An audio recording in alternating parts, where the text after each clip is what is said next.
Welcome to Genesis 10. This is not the chapter, this is a text. Then the Lord came to Abram in a vision. God said, Abram, don't be afraid. I am your reward. In reference to Abram not taking a reward for his victory in the war previously mentioned. Genesis 15:1. Abram asked what God would give him since he has no offspring. According to Abram, Eliezer of Damascus is his only offspring. God is loving and patient and repeated the promise. Romans 4, Galatians 3, and James 2. This verse is highlighted for justification by faith in God. Romans 4, Paul answers, how was Abram, the father of faith, justified? If Abram had been justified by works, he would never be justified in God's eye. He was justified, however, by his faith in God. Deathbed salvation is proof that God doesn't need works to be justified. Only believe. God said, bring me a 3-year-old heifer, a 3-year-old goat, a 3-year-old ram, a turtle dove, and a pigeon. Cut all the birds in half and put the parts side by side.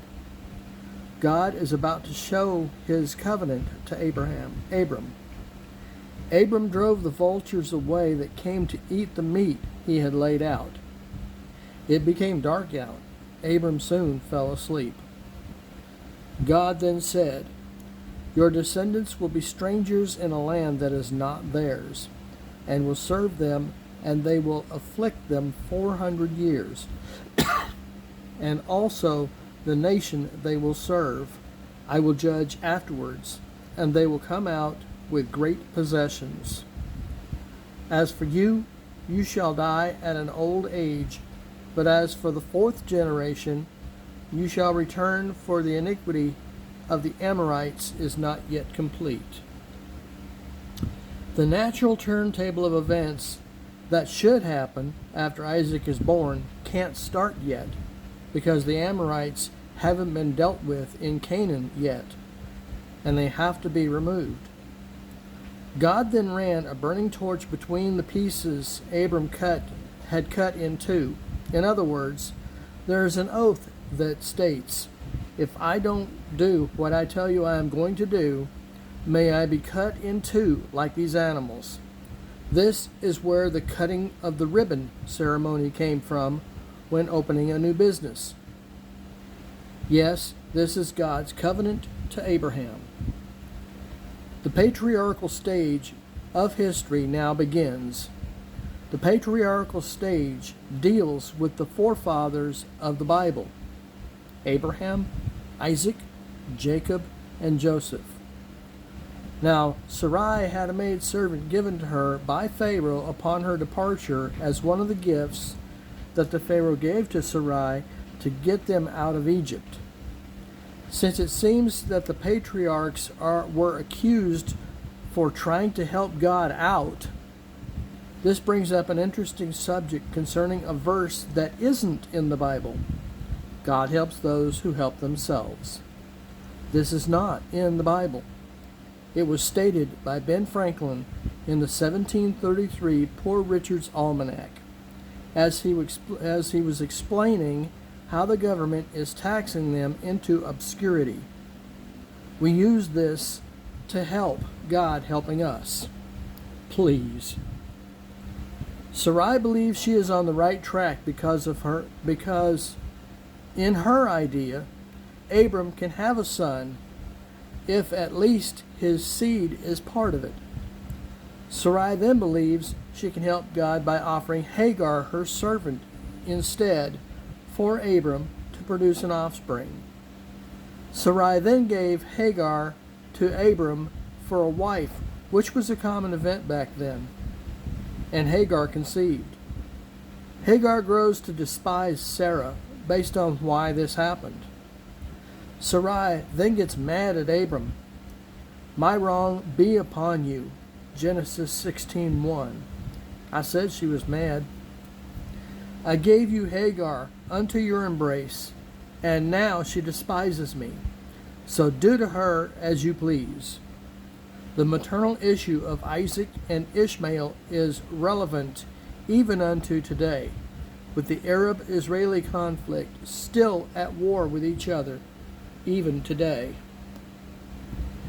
Hagar is sent to the desert and runs out of water.